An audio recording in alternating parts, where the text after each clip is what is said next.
I guess to start, you're about 2 months in now. Kind of what have you learned about the job, Stillwater, all that? Just in terms of the job, I mean, it's a fantastic place. I mean, people are really excited about winning and winning at a high level, and they care. And you don't have that everywhere. People talk about it, but I don't know that they really believe it. And the great thing about this is that people certainly believe it and know it's happened before and know it can happen again. So they're willing to work towards that. So as far as Stillwater, I mean, Stillwater, it's great. I mean, easy to get around, can't get lost, get from one end of town to the other in 10, 15 minutes. So all that part's been fantastic and easy. How have fans expressed that, willing to win or wanting to win and wanting to get to that higher level? Well, I mean, it just shows when you bring recruits on campus and you're out and about and people are, saying hello to the recruits, or they're talking about how great Stillwater is and Oklahoma State is and how excited they are to get back to having Gallagher full and making it a place where it's really, really hard to win. Right, and for opponents, and that stuff matters when you get kids onto campus. So just simple things like that. How does that compare to Purdue and some of the other big schools that you've been at, where they're community driven? It's funny that you bring up Purdue, because I think that Purdue and Oklahoma State have a lot of similarities. Both are very much universities that care, they're proud, they're about the right things, they're about hard work, they give you the necessary things that you need to win. Maybe we don't have 15 of one thing, but they know that you need 3 or 4, and so you get 3 or 4. Like, to me, that kind of stuff matters. They just aren't excessive, and but at the end of the day, they're going to provide you with what you need to win, and I think that's fantastic. You brought up attendance and arena atmosphere at your press conference.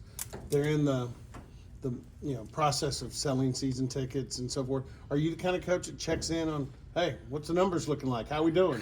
That's a good question. I have not thus far. I typically am. I mean, obviously, we're still in the middle of recruiting, so that's and the players arrived last weekend for the most part. So that's occupied the majority of my time. But normally, in a year where you don't have so many balls in the air, I absolutely would check in on that. But camp ends today, and that'll be one of the things when I address the parents is, hey, it's time for season ticket renewals, and for those of you that don't have them, it's time for you to renew, and those of you that have never had them, go get them. Like, I mean, you can't, the value of your dollar for a season ticket for men's basketball, it's unbelievable. You can't get that in major cities. Players haven't been here that long. Have you learned anything new about the guys that have been here that maybe you didn't know in the recruiting process? Yeah, I mean, obviously, maybe one shoots a little better than you expected. Well, maybe one shoots a little worse than you expected. I mean, those are the things that we've, I think today's Wednesday, so we've worked out 7 times. Tomorrow will be the first time, though, that we work out as a group, and meaning the entire team. Right now, it's been a lot of individual workouts and bigs and guards and those things. But yeah, you learn more and more each day, right? That's just the way it is, because the transfer and the portal and the transfer process happens so quickly these days. You probably don't know everything that you need to. So, that's what you have 8 weeks in the summer for, right? To develop relationships, but also to figure out, okay, hey, what is this young man good at? Well, if he's great at that, then let's make sure we develop our offense so that we can utilize those strengths. It sounds like y'all are still sort of in conversation with Oklahoma about setting up that rivalry game. Just how did those conversations start? Yeah, I don't know that we're in conversations. I mean, it's going to be the middle of December. I don't remember the exact date. It's going to happen from everything that I've been told. I know that it's going to be at Paycom Arena. Porter and I have talked about it last week. I just haven't seen a contract, so I don't anticipate there being any snags with it. But until you have a contract signed, I don't think anything's ever definite. What's important about preserving that rivalry game for you? Well, I mean, let's just be honest. Cowboys don't like Sooners, right? So we've had a lot of success in the Bedlam series. I don't know the exact numbers, but I think they told me the other day it's like 29-10 or something, which is a feather in our cap. But more importantly, I mean, it's great for our state, right? I mean, everybody, wants to be able to say, hey, this is the year that we beat the Sooners in basketball and football and, on down the line. So it's bragging rights and all those things that come with it. It's June 12th, the season, 5 or 6 months away. Where are y'all as far as your roster and kind of being done with recruiting and where you expect your roster to be for the season? Well, the roster is still in flux. We've got 3 open scholarships at this point, and we plan to fill those, right? And so we're in talks with several young men. We've had visits once the dead period opened back up. We've had some visits, and we'll continue to do that here, here moving forward. So, it's good to have 10 guys here, but we want to have 13. So Obviously, with a new coaching staff with a lot of player turnover, you don't want this to be the every year thing. But do you expect that that recruiting and you won't know your final roster in the summer months going forward? I absolutely expect that. I think that's the new norm. I went to the NBA Top 100 camp yesterday, and just as you talk to your peers and other coaches and that, I mean, it's amazing how many guys have scholarships, and there's several ways to look at it. There's certain coaches that say, hey, I want to have 10 on scholarship, and then, I want to recruit a bunch of walk-ons. I had a peer say yesterday that they wanted to try and get 8 or 9 good players, and not to say that the others won't be, but then have almost a developmental team, right? When you start figuring in NIL and all of those sorts of things, I mean, your budget is your budget for NIL, so you have to figure out a way to make the most of that budget. And when the money runs out, the money runs out, unless you can continue to fundraise, which obviously we're in the middle of that as well. What's it Zach, been like? go ahead. What's it been like to maintain the relationship with Brandon, just to be able to bring him over after working with him last year? I mean, yeah, I've known Brandon since he was 17, 18 years old at Purdue. So it's been great. I mean, he's a steadying force. He's very calm. He knows a lot of the things that obviously I am going to want within the program, so he can set the tone and help lead a little bit in that regard. It's very good. Zach and McLean both asked you about players and so forth, and you're early on in workouts. How quickly, and I know this is part of the recruiting process too, do you gauge a kid's competitiveness and how competitive a guy is? Well, I'll let you know a lot more tomorrow or after tomorrow. You gauge it, and you can figure it out some in these individual workouts.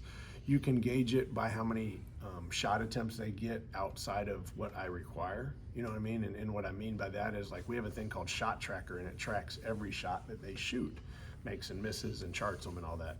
And, it should be competitive. You shot 1,000 this week and he shot 1,200 this week, right? It should become competitive amongst those guys. And that's now just starting to surface, and you're starting to figure that out. With all the newcomers, how beneficial is it to have a kid like Bryce Thompson on the team that's been here his whole career? Yeah, no, it's been great. I mean, Bryce, Connor, Keller, I mean, all 3 of those guys have helped the new guys adapt. Hey, Walmart's here on this side of town, Walmart's in this, all of those things matter, but those guys also help them just understand, navigate, training table and mucho money and all that kind of stuff. They've been fantastic, and have been good leaders thus far. Did you know, I guess when you got hired, when you were having those initial conversations, that Bryce could come back, or when did you sort of find out that was an option for him? No, I knew that. I mean, obviously, this is the last year of the COVID guys, and obviously with his injuries and those sorts of things, I knew. Just like the rest of the guys on the roster that I tried to recruit and retain, Bryce was one of them. What about Keller stands out just from working with him and talking with him and seeing what he did last year? I mean, he defensively, he's got a chance to be one of the better ones in the Big 12. He's a great person. He cares. He works hard at it. It's time for him to take his next step, and I think he's ready for that. But he's got to put the work in the summer, and I think having a little bit deeper roster, especially at the guard position, will help push him. How is building just the program the way you see fit compared to the other 2 times you've done it? Well, I mean, it's still a work in progress. I feel comfortable with where we are in the guards, right, in the wings. We've certainly got to add some more size, and I hope to do that here in the next couple days or next couple weeks. You just don't know with the availability of who's, you know, out there right now and who you can get. So, but no, it's progressing nicely. You mentioned you have 3 scholarships left. Do you all 3 of those go into bigs? Do you have like a mindset that you have tracked Yeah, I out? definitely want to get 2 more bigs. Yeah, whether they're forwards or centers or a combination of both, you just you can't go into the Big 12 without a lack of size and physicality, because you've got to be able to rebound the basketball in this league. So for sure, 2 of those, and then what I do with the 3rd scholarship, again, kind of depending upon your NIL budget, you kind of go after it and see who you can get from there. So I don't know what I'll do with that 13th, and do I even use it, right? We've been fortunate that we've added some good walk-ons this summer. So I think that provides depth in practice, and hopefully a couple of those guys can transition into a game. You mentioned COVID year. Obviously, the challenges of recruiting seemingly grow every year, paying players, NIL, stuff like that. But does recruiting get maybe a little bit easier now that you don't have to try to figure out a 5th, 6th, 7th year player with COVID years? Yeah, not really. I mean, the COVID year added an extra layer, right? But not really. I think most people at this point had gotten to the point where they can navigate it, you know. So no, not that's not a huge hurdle at all. With how long COVID players have been around, does going back to not recruiting COVID players add a wrinkle to things? Yeah, That I you do get think comfortable with it? I do think that. I think that'll now shift things a little bit more, right? You know, do you get a chance to have, you know, 5th and 6th year players? No, you don't probably, right? Unless they got hurt. So one of the good things about the COVID year is that you've gotten older, more experienced rosters, right? And so you'll lose that a little bit. I'll be curious to see how it affects teams. If I'm not mistaken, this is the last year of the probation on the program. As far as I know, we're done. Oh, Yeah, yes? no, It was last yeah. I was season. told. Yeah, I was last told season. that about a month ago. We're free and clear. Well, have you felt that in the building that it's kind of a burden off everyone's shoulders? You know, I think from an administrative standpoint, right? Yeah, but half these guys never knew we were even on probation. Let's just be honest. You know, you bring in 5th year grad transfers or 1-year grad transfers. They don't know. They know Marcus and they know Cade and those guys, but they have no idea who Big Country is, nor that we were ever on probation. Have you been able to bring your family out, get everybody moved in yet? Yep, the moving truck came last Friday, I believe. So we're all here, we're all in the house. Now we're just trying to figure out the unpacking part of it. How much of a, that has to be a personal relief for you, especially after everything the last year or so? Just For sure, yeah. I mean, it was a long year without my family.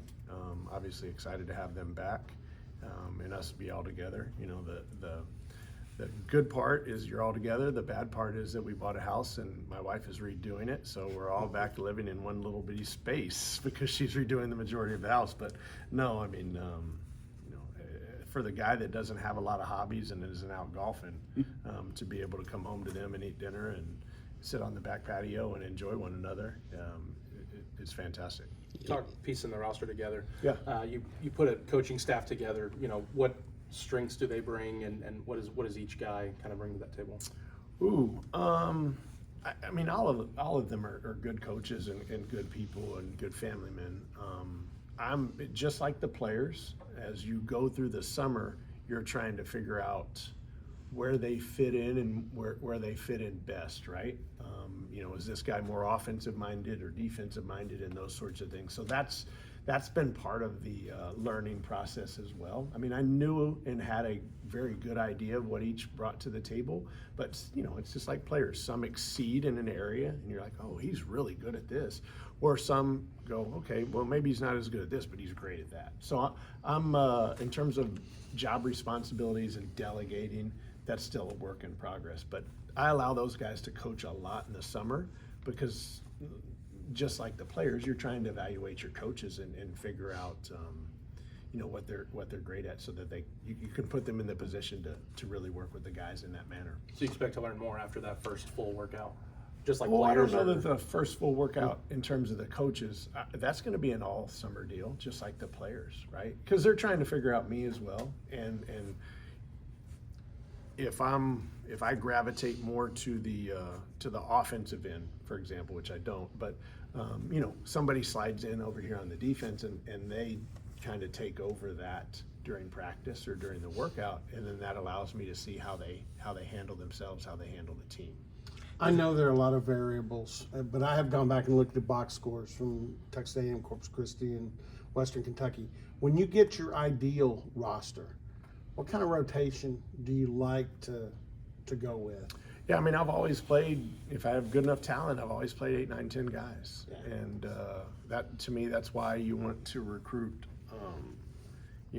guys that can play several positions. I always talk to people in recruiting about, don't say you're a 1 or you're a 2, because now you only got 40 minutes that you can compete for. You want to be able to play the 2, 3, and 4, and now you're looking at 120 minutes, carve out 40 minutes within 120. So, yeah, I would like to play that many, and again, we'd like to play with a pace offensively and be aggressive defensively. And I think that we're building a roster that can do that. Obviously the size and how fast and how well they can move and how fast they can run, that'll dictate it a little bit more, but I think we've recruited to our system for sure. What do you have a database? Like, how do you find out about who is still available, both transfer and high school? I mean, as a Division I coach, obviously, you're not looking at recruiting sites. You're not looking at like, how do you kind of find out who is still on the table? Well, there's recruiting services, and let's just, I don't remember what the final number was, but there was 4,000 transfers. Well, there's people that track every single day who comes in and who came out, and you can buy these services, and they send you an email every morning. So we do that, and we've got a couple of them, and then obviously internally we track just certain players maybe that have been recruited here in the past or that we've recruited in the past that would be good fits. So it's a little bit of a hodgepodge, but there are absolutely companies that do that tracking for you. It's a lot more complicated than like doing it on like NCAA 11 video game or whatever. For sure. Yeah, it's definitely a lot more complicated. Yeah, I mean, there's, you guys, and you should ask Coach Gundy about this one day. I mean, there's now services who look at all the transfers and assess them a market value or a value NIL wise. Their staff does it. Yeah, they have a program that does it, and it's amazing. It's really interesting. And then it also assesses a value based upon the money of your NIL pool. So if, I don't know, in football, 25 million is probably a normal number, would be my guess. Not here. Okay, but whatever. Let's just say that's the high end. Let's That's say the Georgia SEC. That's the has SEC. 25 million. Yeah, Well, that's an SEC number. For Georgia, you might be worth 800,000, but because you said our number is lower, it's 10 million. Well, you're only going to get 400,000 at our place. It's amazing. You guys have no idea how complicated this is. I can stick with the words rather than all the numbers and the money stuff. I'd rather let them deal with all that. For sure. Stuff. Yeah, me too. With that, sorry, Marshall. Have you been keeping track of all these lawsuits against the NCAA? Yeah. I mean, obviously, we keep track of them as an athletic department, but then you as the coach have to do that as well. But yeah, we're well positioned. Chad's got us well positioned to be where we need to be once it all shakes out. You mentioned looking at guys that have been recruited here previously. Devo was committed here for a long time. Khalil had an offer here. Is that kind of how those guys got on your radar? No, not at all. I mean, it's funny. Mike Econom on our staff had actually worked with Devo while he was at Arkansas, but Mike wasn't on staff when we recruited Devo, right? So just worked out that way. Like, I had no idea Khalil Brantley was on the radar here for Coach Boynton and the staff until they told us. New York ties. Yeah, no, absolutely. Have you been able to kind of connect with him or reach out to Mike? Yeah. He and I watched the game together at the Top 100 camp. I mean, obviously, Mike has deep love for Oklahoma State and wants us to do well and is a great person and a great husband and father and all those sorts of things. So, yeah, absolutely. You've walked into those types of camps with Purdue shirts on and stuff like that. What's it like walking in there in bright orange with Oklahoma State on Yeah, I your didn't chest? wear bright orange, but guys, you'll find with me, I don't hold myself in high regard. I walk in there the same way I walked in as an assistant coach. Now that I'm a head coach in the Big 12, so I don't get one way or another over it. Speaking of, have you heard from many of your contemporaries within the league or bumped into them around? Yeah, I mean, obviously we already had the Big 12 meetings, Right. and then I saw a couple of those guys yesterday, and I explained, exchange pleasantries and all that kind of stuff. At this time of year, I mean, whatever. When we get to January, we're still going to try and beat the heck out of each other. So Exactly. yeah, all the stuff that we're exchanging in June, it doesn't matter. Thanks, guys.